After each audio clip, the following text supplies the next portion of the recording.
Hello বন্ধুরা, আজকের এই ভিডিওতে তোমাদের জন্য নিয়ে এসেছি আমি 50টি গুরুত্বপূর্ণ জিকে প্রশ্ন, যেগুলি আপকামিং ডাব্লিউবি গ্রাম পঞ্চায়েতের জন্য অত্যন্ত গুরুত্বপূর্ণ।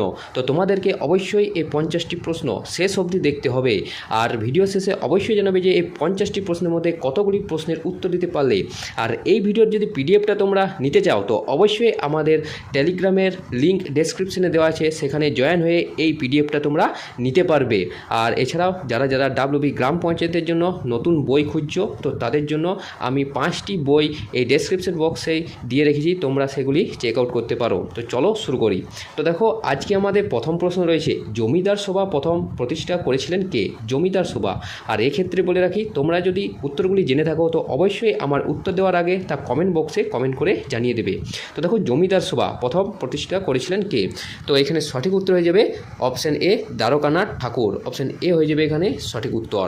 তো 1838 সালে দ্বারকানাথ ঠাকুর কলকাতায় জমিদার সভা প্রতিষ্ঠা করেন। পরবর্তী দেখো প্রশ্নটা, নিম্নের কোন প্রাণীর মধ্যে জল সংবহন তন্ত্র দেখা যায়? তো নিম্নের মধ্যে কোন প্রাণীর মধ্যে? তারা মাছ, কচ্ছপ, শামুক নাকি অক্টোপাস? তো দেখো, দুইয়ের এখানের মধ্যে সঠিক উত্তর হয়ে যাবে তারা মাছের মধ্যে। অপশন এ হয়ে যাবে এখানে সঠিক উত্তর। তো একাইনোডার্মাটা পর্বের প্রাণী তারা মাছের দেহে জল সংবহন তন্ত্র বা ওয়াটার ভাস্কুলার সিস্টেম লক্ষ্য করা যায়। দেখো 3 নম্বর প্রশ্ন আমাদের, অধীনতামূলক মিত্রতা নীতি প্রথম প্রবর্তন করেছিলেন কে? Lord Ripon, Lord Bentinck, Lord Wellesley নাকি লর্ড ডালহৌসি? তো অধীনতামূলক মিত্রতা নীতি এটি মূলত প্রবর্তন করেছিলেন লর্ড ওয়েলেসলি। অপশন সি হয়ে যাবে এখানে সঠিক উত্তর। তো লর্ড ওয়েলেসলি ভারতে ব্রিটিশ সাম্রাজ্যের বিস্তারের উদ্দেশ্যে এই অধীনতামূলক মিত্রতা নীতি চালু করেন। দেখো পরবর্তী, বিদরের যুদ্ধ কত সালে সংঘটিত হয়েছিল? বিদরের যুদ্ধ, তো 4-এর এখানে সঠিক উত্তর হয়ে যাবে 1759 সালে। অপশন এ হয়ে যাবে এখানে সঠিক উত্তর। তো 1759 সালে ইংরেজদের সাথে ওলন্দাজ, যাকে আমরা ডাচ বলে থাকি, ওলন্দাজ, তাদের মধ্যে এই বিখ্যাত বিদরের যুদ্ধটি সংঘটিত হয়েছিল। দেখো পরবর্তী 5 নম্বর প্রশ্ন, কামবালা কোন রাজ্যের প্রচলিত লোকনৃত্য বা উৎসব? তো কামবালা হচ্ছে অপশন বি কর্ণাটকের একটি বিখ্যাত লোকনৃত্য বা উৎসব। এটি কামবালা হচ্ছে কর্ণাটকের উপকূলীয় অঞ্চলের একটি ঐতিহ্যবাহী বার্ষিক মহিষ দৌড় উৎসব। অবশ্যই মনে রাখবে, এই কামবালা হচ্ছে কর্ণাটকের। পরবর্তী দেখো, কত খ্রিস্টাব্দে ইস্ট ইন্ডিয়া কোম্পানি বাংলার দেওয়ানি অধিকার লাভ করে? তো দেখো এখানের মধ্যে সঠিক উত্তর হয়ে যাবে অপশান বি 1765 সালে। তো এক্ষেত্রে 1764 সালে বক্সার যুদ্ধের পর ইংরেজরা দ্বিতীয় শাহ আলমের কাছ থেকে এই কোম্পানির দেওয়ানি লাভ করে। পরবর্তী প্রশ্ন দেখো, সংবাদ প্রভাকর পত্রিকার সম্পাদক কে ছিলেন? তো সংবাদ প্রভাকর এই পত্রিকার সম্পাদক ছিলেন মূলত ঈশ্বরচন্দ্র গুপ্ত। অপশন এ হয়ে যাবে এখানে সঠিক উত্তর। তো বিখ্যাত কবি ঈশ্বরচন্দ্র গুপ্ত ছিলেন বাংলা সাহিত্যের প্রথম দৈনিক পত্রিকা সংবাদ প্রভাকরের সম্পাদক। অবশ্যই মনে রাখবে। নেক্সট প্রশ্ন, মডার্ন অ্যানাটমি এর জনক হিসেবে কাকে বলা হয়ে থাকে? তো মডার্ন অ্যানাটমি, তো এখানে সঠিক উত্তর হয়ে যাবে আন্দ্রেয়াস ভেসালিয়াস। অপশন এ হয়ে যাবে এখানে সঠিক উত্তর। আন্দ্রেয়াস ভেসালিয়াসকে মূলত তার মানব ব্যবচ্ছেদ বিদ্যার বৈপ্লবিক কাজের জন্য আধুনিক অ্যানাটমির জনক বলা হয়ে থাকে। দেখো 9 নম্বর প্রশ্ন, অজাতশত্রু কোন মহাজনপদের রাজা ছিলেন? অজাতশত্রু, তো দেখো অজাতশত্রু মূলত মগধের রাজা ছিলেন। অপশন এ হয়ে যাবে এখানে সঠিক উত্তর। তো অজাতশত্রু ছিলেন প্রাচীন ভারতের শক্তিশালী মগধ সাম্রাজ্যের হর্ষাঙ্ক বংশের একজন অন্যতম শাসক।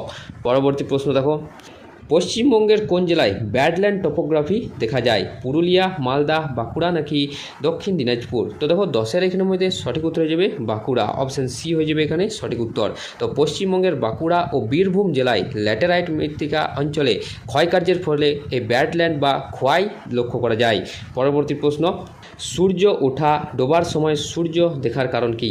তো দেখো 11-এর এখানে সঠিক উত্তর হয়ে যাবে প্রতিসরণের জন্য। অপশন বি হয়ে যাবে এখানে সঠিক উত্তর। তো বায়ুমণ্ডলীয় প্রতিসরণের কারণে সূর্য উদয়ের সামান্য আগে এবং সূর্যাস্তের সামান্য পরেও সূর্যকে দৃশ্যমান দেখায় আলোর প্রতিসরণের জন্য। পরবর্তী প্রশ্ন, ফারেনহাইট স্কেলের পরম শূন্য উষ্ণতার মান কত? তো ফারেনহাইট স্কেলে পরম শূন্য উষ্ণতার মান হচ্ছে option C -459.67 degree Fahrenheit. Option C হয়ে যাবে এখানে সঠিক উত্তর। তো পরম শূন্য তাপমাত্রা হচ্ছে 0 কেলভিন, যা ফারেনহাইট স্কেলে -459.67 ডিগ্রি ফারেনহাইট।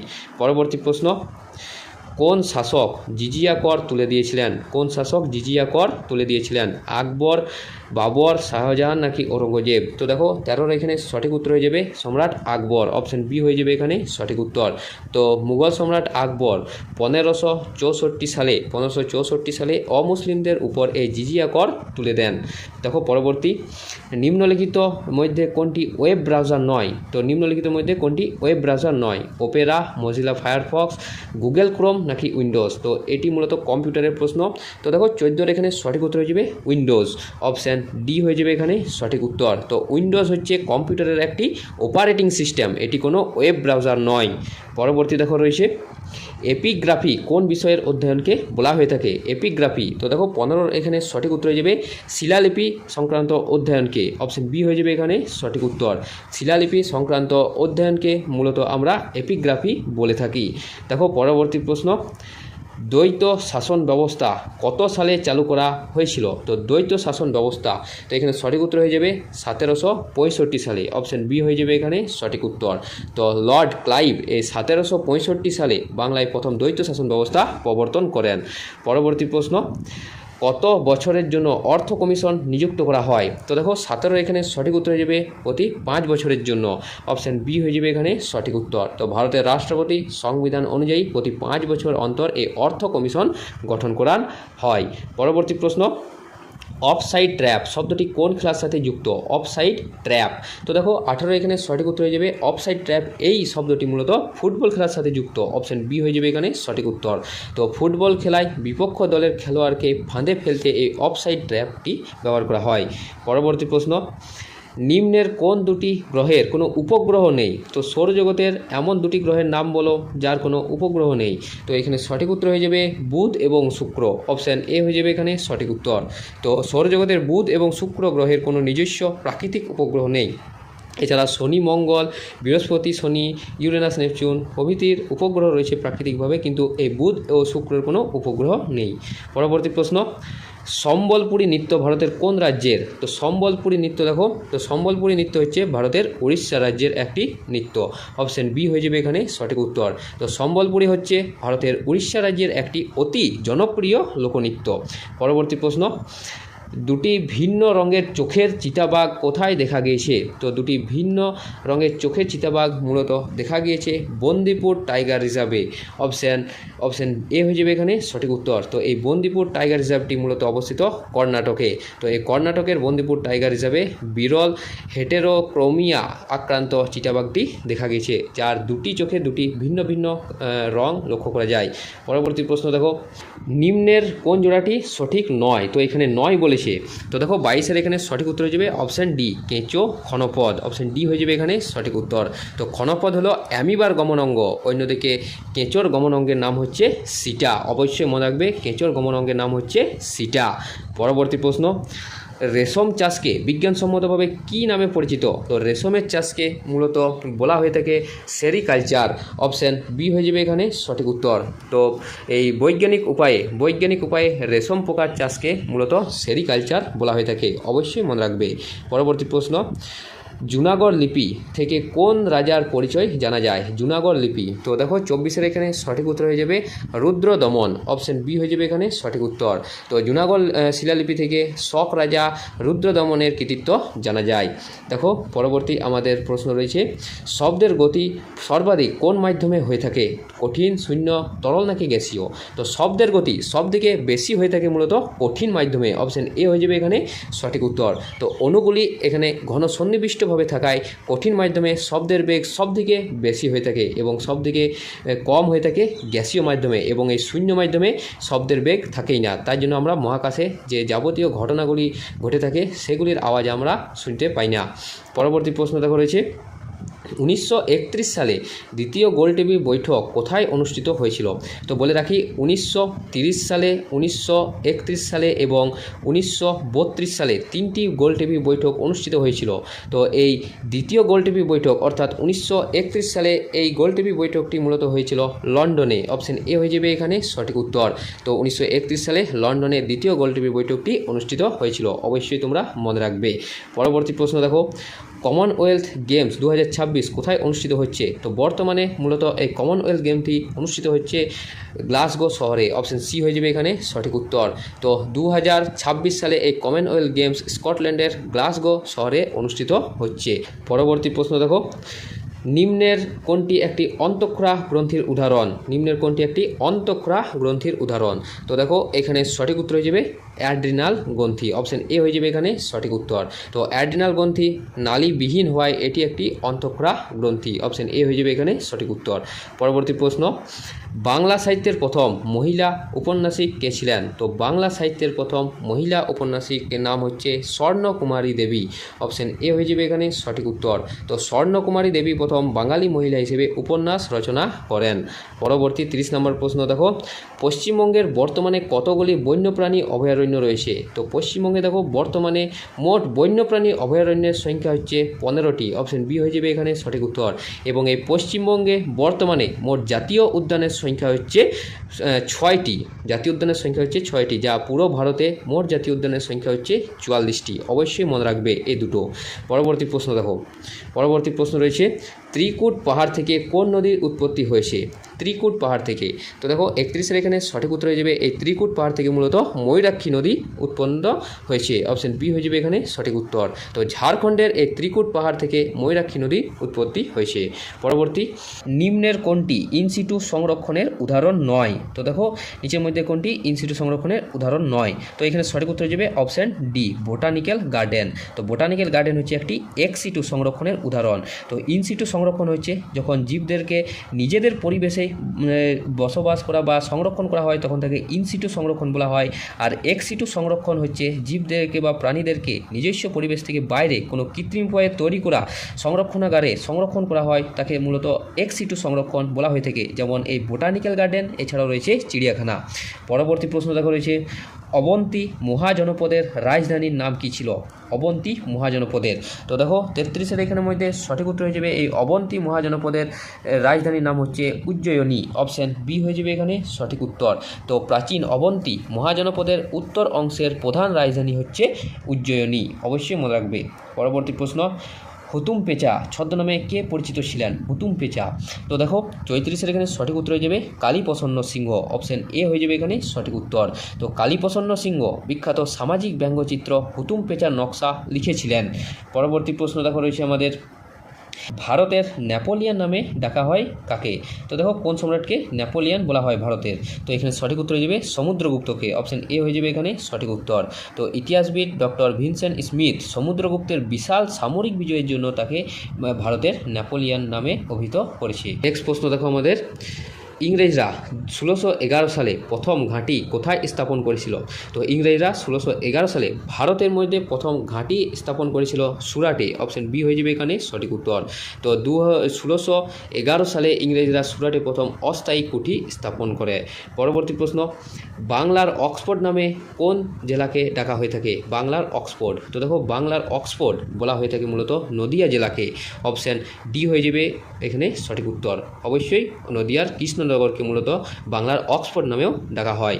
পরবর্তী প্রশ্ন, পশ্চিমবঙ্গের সর্বনিম্ন সীমানা কোন রাজ্যের সঙ্গে? ঝাড়খণ্ড, উড়িষ্যা, সিকিম নাকি বিহার? তো পশ্চিমবঙ্গে সবচেয়ে কম সীমানাযুক্ত রাজ্য হচ্ছে সিকিম। অপশান সি হয়ে যাবে এখানে সঠিক উত্তর। তো ভারত এবং সিকিম রাজ্যের মধ্যে পশ্চিমবঙ্গের সীমানার দৈর্ঘ্য সবথেকে কম। পরবর্তী প্রশ্ন, সুরাটের সন্ধি কাদের মধ্যে সংগঠিত হয়েছিল? তো দেখো সুরাটের সন্ধি মূলত সংগঠিত হয়েছিল মারাঠা ও ইংরেজদের সঙ্গে। অপশান এ হয়ে যাবে এখানে সঠিক উত্তর। তো 1775 সালে রঘুনাথ রাও এবং ব্রিটিশ ইস্ট ইন্ডিয়া কোম্পানির মধ্যে এটি স্বাক্ষরিত হয়। দেখো পরবর্তী প্রশ্নটা রয়েছে আমাদের, ভারতের কোন রাজ্যে সর্বাধিক কফি চাষ হয়ে থাকে? তো ভারতের সবথেকে কফি চাষ হয়ে থাকে কর্ণাটক রাজ্যে। অপশান এ হয়ে যাবে এখানে সঠিক উত্তর। তো কফি উৎপাদনের দিক থেকে কর্ণাটক প্রথম এবং চা উৎপাদনের দিক থেকে আসাম প্রথম স্থান অধিকার করে। অবশ্যই মনে রাখবে এই দুটো। পরবর্তী 41 নম্বর প্রশ্ন, ভারতের প্রথম মহিলা মুখ্যমন্ত্রী কে ছিলেন? তো ভারতের প্রথম মহিলা মুখ্যমন্ত্রীর নাম হলো সুচেতা কৃপালিনী। অপশান এ হয়ে যাবে এখানে সঠিক উত্তর। তো সুচেতা কৃপালিনী উত্তরপ্রদেশের মুখ্যমন্ত্রী হিসেবে প্রথম ভারতীয় নারী মুখ্যমন্ত্রী হন। দেখো নেক্সট প্রশ্ন, মৌলিক অধিকারের ধারণা কোথা থেকে নেওয়া হয়েছে, অর্থাৎ কোন দেশ থেকে এই মৌলিক অধিকারের ধারণা নেওয়া হয়েছে? তো দেখো এখানে সঠিক উত্তর হয়ে যাবে আমেরিকা থেকে, অপশন এ হয়ে যাবে এখানে সঠিক উত্তর। তো এই আমেরিকা থেকে আমাদের ভারতের সংবিধানে 6টি মৌলিক অধিকারের কথা গৃহীত হয়েছে। পরবর্তী প্রশ্ন, বাংলার আকবর নামে কাকে ডাকা হয়? বাংলার আকবর, তো 43-এর এখানে সঠিক উত্তর হয়ে যাবে বাংলার আকবর বলা হয় আলাউদ্দিন হোসেন শাহকে, অপশন বি হয়ে যাবে এখানে সঠিক উত্তর। তো তার উদার শাসন ও জনকল্যাণমূলক কাজের জন্য তাকে এই উপাধি দেওয়া হয়েছে। পরবর্তী প্রশ্ন রয়েছে দেখো, ভারতের অর্কিড রাজ্য কোন রাজ্যকে বলা হয়ে থাকে? ভারতের অর্কিড রাজ্য, তো এখানে সঠিক উত্তর হয়ে যাবে ভারতের অর্কিড রাজ্য মূলত বলা হয় অরুণাচল প্রদেশকে, অপশন বি হয়ে যাবে এখানে সঠিক উত্তর। তো বিপুল পরিমাণে অর্কিড গাছ পাওয়া যায় এবং বিপুল পরিমাণে অর্কিডের বিভিন্ন বৈচিত্র্য লক্ষ্য করা যায়, তাই জন্য এই অর্কিডের রাজ্য মূলত বলা হয় অরুণাচল প্রদেশকে। পরবর্তী প্রশ্ন দেখো, চতুর্থ পঞ্চবার্ষিকী পরিকল্পনা কবে শুরু হয়েছিল? তো দেখো চতুর্থ পঞ্চবার্ষিকী পরিকল্পনা শুরু হয়েছিল 1969 সালে, অপশন সি হয়ে যাবে এখানে সঠিক উত্তর। আর এই পরিকল্পনাটি মূলত 1969 সাল থেকে 1974 সাল পর্যন্ত স্থায়ী হয়েছিল। পরবর্তী প্রশ্নটা রয়েছে দেখো, সম্রাট দ্বিতীয় চন্দ্রগুপ্ত কোথায় দ্বিতীয় রাজধানী স্থাপন করেছিলেন? তো সম্রাট দ্বিতীয় চন্দ্রগুপ্ত মূলত উজ্জয়িনীতে তার দ্বিতীয় রাজধানী স্থাপন করেছিলেন, তো অপশন বি হয়ে যাবে এখানে সঠিক উত্তর। দেখো পরবর্তী, তথ্য জানার অধিকার আইন কত সালে পাস হয়েছিল? তথ্য জানার অধিকার আইন, তো এখানে সঠিক উত্তর হয়ে যাবে তথ্য জানার অধিকার আইন মূলত পাস হয় 2005 সালে, অপশন সি হয়ে যাবে এখানে সঠিক উত্তর। নেক্সট প্রশ্ন দেখো, কামেট পর্বত ভারতের কোন রাজ্যে অবস্থিত? কামেট, তো কামেট পর্বতটি মূলত উত্তরাখণ্ড রাজ্যে অবস্থিত, অপশন সি হয়ে যাবে এখানে সঠিক উত্তর। এটি উত্তরাখণ্ডের চামোলি জেলায় অবস্থিত একটি বিখ্যাত পর্বত শৃঙ্গ। পরবর্তী প্রশ্ন দেখো, অ্যান্টি সার্কুলার সোসাইটি কত সালে প্রতিষ্ঠিত হয়েছিল? অ্যান্টি সার্কুলার সোসাইটি, তো 49-এর এখানে সঠিক উত্তর হয়ে যাবে 1905 সালে, অপশন সি হয়ে যাবে এখানে সঠিক উত্তর। তো বঙ্গভঙ্গ বিরোধী ছাত্র আন্দোলনকে দমনকারী সার্কুলারের প্রতিবাদে এটি গঠিত হয়েছিল। পরবর্তী প্রশ্ন এবং আমাদের শেষ প্রশ্ন, পূর্বঘাট পর্বতের সর্বোচ্চ শৃঙ্গের নাম কি? তো পূর্বঘাট পর্বতের সর্বোচ্চ শৃঙ্গের নাম হচ্ছে এখানের মধ্যে জিন্দাগাদা, অপশন বি হয়ে যাবে এখানে সঠিক উত্তর। তো এটি অন্ধ্রপ্রদেশে অবস্থিত পূর্বঘাট পর্বত শ্রেণীর সর্বোচ্চ শৃঙ্গ, অবশ্যই মনে রাখবে। তো বন্ধুরা এই ছিল আমাদের ডাব্লিউবি গ্রাম পঞ্চায়েতের জন্য 50টি গুরুত্বপূর্ণ জিকে প্রশ্ন। আশা করি এই 50টি জিকে প্রশ্নের মধ্যে তোমাদের 1টি থেকে 2টো প্রশ্ন কমন পড়বেই। আর এই ভিডিওটা যদি ভালো লেগে থাকে তো অবশ্যই লাইক করে দেবে এবং চ্যানেলে প্রথম হয়ে থাকলে অবশ্যই সাবস্ক্রাইব করে দেবে এবং অবশ্যই জানো যে এই 50টি প্রশ্নের মধ্যে কতগুলি প্রশ্নের উত্তর দিতে পারলে। তো দেখা হচ্ছে পরের একটা নতুন ভিডিওতে নতুন প্র্যাকটিস সেট নিয়ে। ধন্যবাদ।